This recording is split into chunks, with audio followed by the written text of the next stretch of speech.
I had planned for this, but this is part two of the defensive armament of the B-36, focused on the gyro drive unit.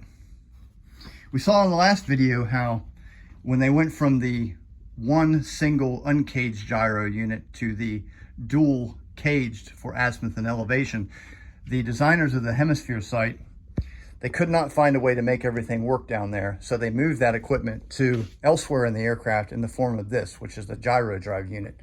This is basically a sighting station. The Celson generators, if you go back to your clock, I described, voltage 13. This would also go to voltage 13. And when it moved it via the motors in here, it would also move your gyroscopes, your two gyroscopes. They're under here. You can't see them. I didn't want to have to take this off. But this is essentially a motorized sighting station. It does what our next specimen does, which is here. It basically looks like this, minus your optical equipment. These are found in the aft compartment on the lower gunners. These are the ones that would have looked down. This is a late model. You can tell this is a late model sight by these square headrests, by these bicycle type. What are these called?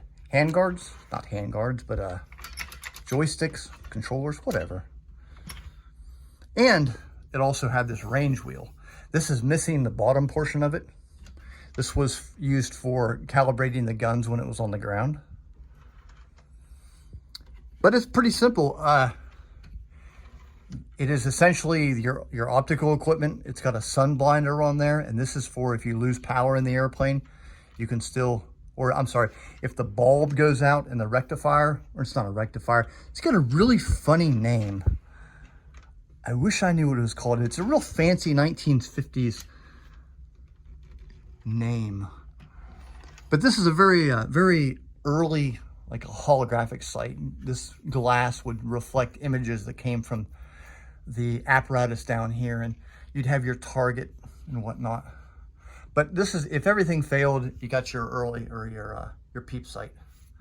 But these are really simple. You just got your dual gyros for your elevation and azimuth. And you've got your Celson generators between 1 and 31 speeds. And there's Celsons right there. So these would probably be for your elevation, and these would be your azimuth. Guarantee they are, because this is geared to turn left and right here. So that's what those are for. This is an early model. This one came out of a B-29, but it is functionally and aesthetically identical to the early models that you would have found most likely in your B systems. The B systems only had one gyro, which was down here, so this wouldn't have been on here, but it would have looked essentially identical. So there are only 2 of these per aircraft, once again in the lower gun positions for the aft compartment. In the upper positions, the 4 upper positions, you had the Yoke sighting stations. These are modeled after the Gunner's Commander sighting station on the B-29, B-50.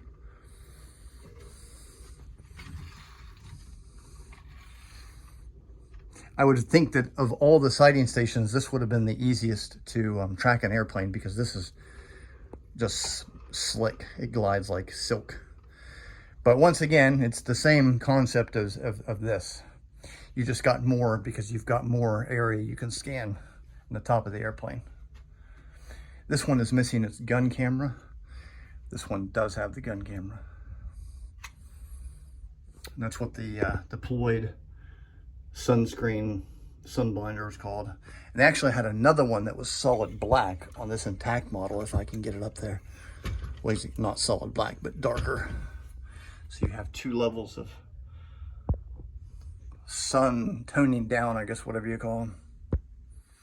But in terms of the aft compartment of the B-36, these are your opticals. You would have 2 of these and 2 of those. Every gun position on the B-36, which there were 8 of them, had a gunner's control panel. This one is for the nose turret. This is your master uniswitch. When you would report for duty or whatnot, it would be off. You would have to first warm up your vacuum tubes. And after about, I think 2 or 3 minutes, then you could go to operation. But it's got a power button, your power switch, your ammunition indicators. Every gun had a 400 rounds per turret, or I'm sorry, every turret had 400 rounds per turret, with the exception of the nose turret. It had, I think, 300 per gun, and the tail gun had 600 rounds per gun.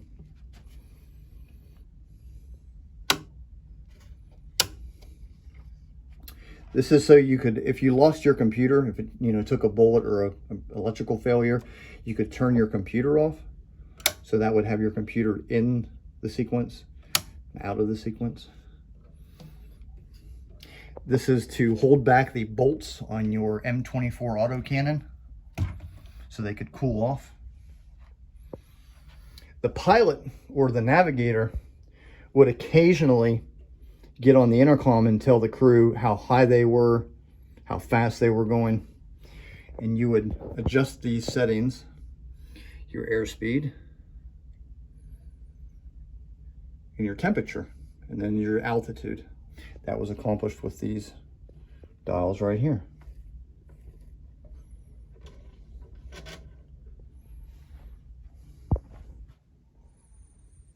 Last but not least, in the tail gun, you had the radar sight. The radar was a APG-32. In the early B-36s, I think maybe the A models, or some of the B models, you had the APG-3 that was also used in the B-29. The APG-32 went on to be used in the B-47 as well. This is missing its hood. It goes out to about there, and it's got really thick wool on it, and you looked in there and it would tell you what was going on.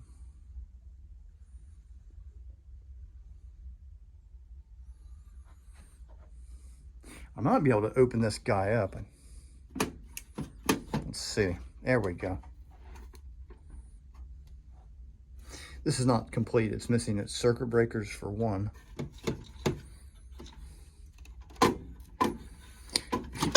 Well, excuse me. If you like the smell of airplane parts, these are the ones to get, because opening these up just fills the room with a wonderful aroma of airplane, vintage 50s airplane equipment.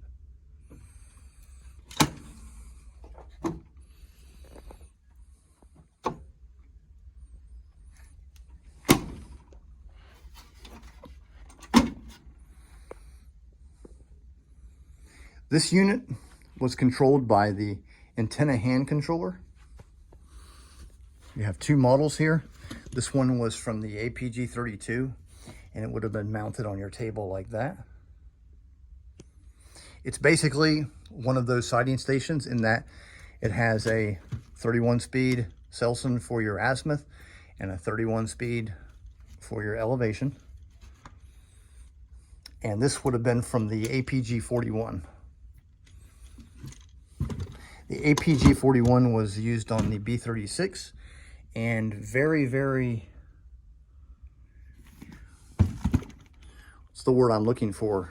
Something that is not used very much on the first like 20 B-52s. Like B-52B maybe. I know somebody's gonna shoot me over that, but over here, you can't really see it. I hadn't really planned to show it, but since we're here, this is the tail gun system, the nearly complete tail gun system that came out of the YB-36 4213-571. First and foremost, this is your Thyrotron controller. It's missing the actual Thyrotron vacuum tubes, What this does is it converts 3-phase AC to 28 volt DC to run your turret motors. So all the things that your optical sights did, ultimately, this is what told the turret what to do. This is what actually drove the motors of the turret. It's in really bad shape. I want to say that the Air Force destroyed it when it left the Air Force Museum back in 1971. This is a ballistics computer. Every gun sight on the B-36, all 8 positions had a ballistics computer, as well as a Thyrotron. The Thyrotron weighs over 100 pounds when it's complete. The turret weighs also around 100 pounds. That is a gyro drive unit for the tail gun from the YB-36, RB-36E. And last but not least is the trigonomical input resolver. That's kind of like an upgrade card for the computer that just allows the computer to do more advanced lead calculations based on triangles and trigonometry. So that's pretty cool. Someday I'd like to do a video where I open all these up and really get into detail and show them, but they're pretty repetitive. It's just vacuum tubes with resistors, capacitors, and stuff like that. But if you look at all these positions on the B-36, you had the nose hemisphere sight. You had 4 of these Yoke sights, and you had 2 of these Pedestal sights, and you had this.